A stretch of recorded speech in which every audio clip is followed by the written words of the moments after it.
Welcome back to the Trudeau Chronicles. Sorry, my last video got cut brief there. My phone was overloaded, I guess.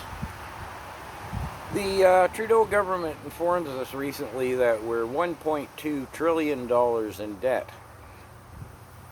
Although they won't tell us how much money we've borrowed from whom, we do know that they borrowed a $500 billion from China. Yeah, and some other places, but during that parliamentary session they weren't quite sure how much from whom. A little vague on that. Well, we've gotten used to them not answering any questions, right? So, nobody will lend us any more money. So, what do? We print money. Actually, if their figures are to be believed, over the last year, we've printed $364 billion, which just happens to be the same amount as our annual gross domestic product. Could one then interpret that we're running 100% loss because we had to print the very same amount of money?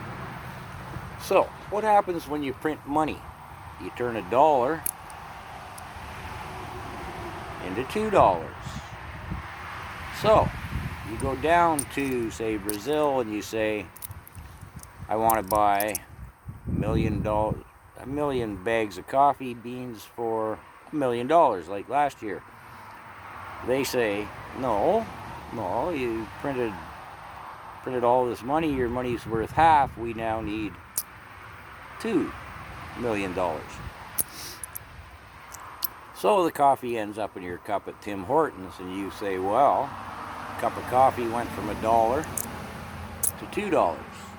That's okay, I have $2 because Trudeau printed it. Problem is, along the way, the cost of transporting those beans doubled. The cost of grinding those beans doubled, the cost of roasting those beans doubled, and the cost of the coffee cup doubled. And the amount of tax on that cup of coffee all the way along, that ever-doubling food chain doubled. It's called inflation. It's actually called hyperinflation. And you can't print money forever. History's proven that. Check out what Venezuela's doing. It's a good thing Trudeau's books balance themselves, because I'm having an increasingly hard time juggling mine. Yeah, the man's got to go, people.